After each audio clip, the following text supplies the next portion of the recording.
আসসালামু আলাইকুম সবাইকে। সবাই কেমন আছেন? আশা করি সবাই অনেক ভালো আছেন। অনেক দিন পর ভ্লগ দিচ্ছি, মোটামুটি 7 দিন পর। আমি যতই চিন্তা করি যে রেগুলার ভ্লগ আপলোড দিব, কিন্তু হয়েই ওঠে না। তো যাই হোক, চলেন শুরু করি। এই ভিডিওটা ছিল হচ্ছে যেদিন আমি রাজশাহী থেকে ঢাকা এসেছি সেই দিনকার ভিডিও। যখন আয়াস ছিল না, তখন আমার পরীক্ষা শেষ হলে আমি নিজেই রাজশাহী থেকে ঢাকা অথবা রাজশাহী থেকে দিনাজপুর চলে যেতাম। মানে আমি একাই ট্রাভেল করতে পারতাম।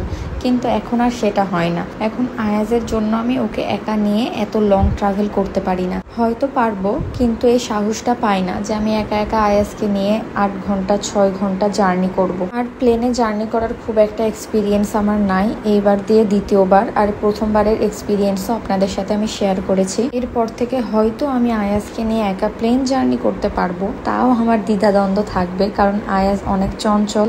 কখনো আমার কোলে দাঁড়িয়ে যাবে, তো কখনো সামনের সিট ধরে টানাটানি করবে। এমনকি সামনের সিটে বসা মানুষজনকে নিয়েও টানাটানি শুরু করে। এর আগের বার আমাদের সামনের সিটে একটা মুরব্বি বসেছিল, আর আয়াস কি করেছে, ওই মুরব্বির টুপি ধরে টান দিয়েছে। যদিও আমি সাথে সাথে উনাকে সরি বলে দিয়েছি, কিন্তু উনার ফেস দেখে মনে হচ্ছিল একটু রাগই করেছিলেন। মনে হয় ভাবছিলেন যে পিছে তাকিয়ে বকা দিবে, কিন্তু ছোট বাচ্চা দেখে আর বকা দিতে পারেনি। একা একা আয়াজকে নিয়ে যেতে পারবো না, এই জন্য প্রায় 1 সপ্তাহ ওয়েট করেছি যে আয়াজের আব্বু এসে আমাদেরকে নিয়ে যাবে।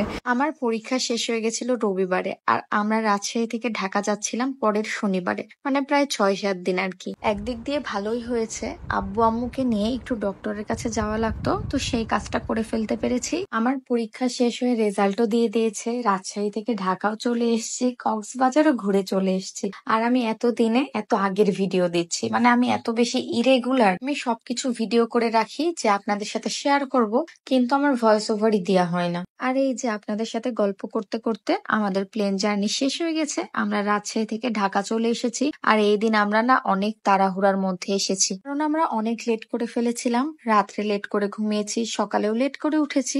যদিও আমাদের ফ্লাইট ছিল 12:55-তে। আর এই ভেবেই আমি রিল্যাক্সে সকালবেলা ঘুমাচ্ছিলাম যে আমাদের ফ্লাইট তো অনেক দেরিতে, আমি দেরিতে ঘুম থেকে উঠবো, কোনো সমস্যা হবে না। যাই হোক, এখন আমরা বের হয়ে যাচ্ছিলাম এয়ারপোর্ট থেকে। আর আয়াজ এইদিকে বারবার নিচে নামার জন্য জেদ করছিল। ওকে নিচে নামালেই দৌড় দিচ্ছিল, ওর পিছে আমি দৌড়তে পারবো না এমন অবস্থা। এই তো গাড়িতে উঠে গেছি, আমরা এখন বাসায় যাচ্ছি। আর আয়াজের অবস্থা দেখেন, ওকে কোনো মতে সিটে বসানো যাচ্ছে না। ও এখন আব্বুর পা ধরে বসে থাকবে। আর এই যে আমার ভয়েস ওভার দেওয়ার সময় পাশ থেকে চিল্লাচ্ছে, ওর কণ্ঠ শুনতে পাচ্ছেন। আর কয়দিন পর ওই ভয়েস ওভার দিবে এমন অবস্থা। আয়াজ তো ওর আব্বুর পা ধরে বসেছিল, তো আমি একটু রিল্যাক্সে বাইরের ওয়েদার দেখতে দেখতে যাচ্ছিলাম। আর আজকে বাইরে অনেক সুন্দর, একদম ক্লিয়ার একটা ওয়েদার ছিল। কয়েকদিন তো খুব বৃষ্টি গেল। আর প্লেন জার্নির আমার সব থেকে বেশি মজা লাগে যে এত কম সময়ে আমি বাসায় চলে আসি। মনে হয় 1.5 ঘন্টার মধ্যে ওইখান থেকে এখানে চলে এসেছি। আর আসার পরে আয়াজ ওর নতুন খেলনাগুলো দেখে তো অনেক এক্সাইটেড হয়ে গেছে। তো আজকের জন্য এইটুকুই। আল্লাহ হাফেজ সবাইকে।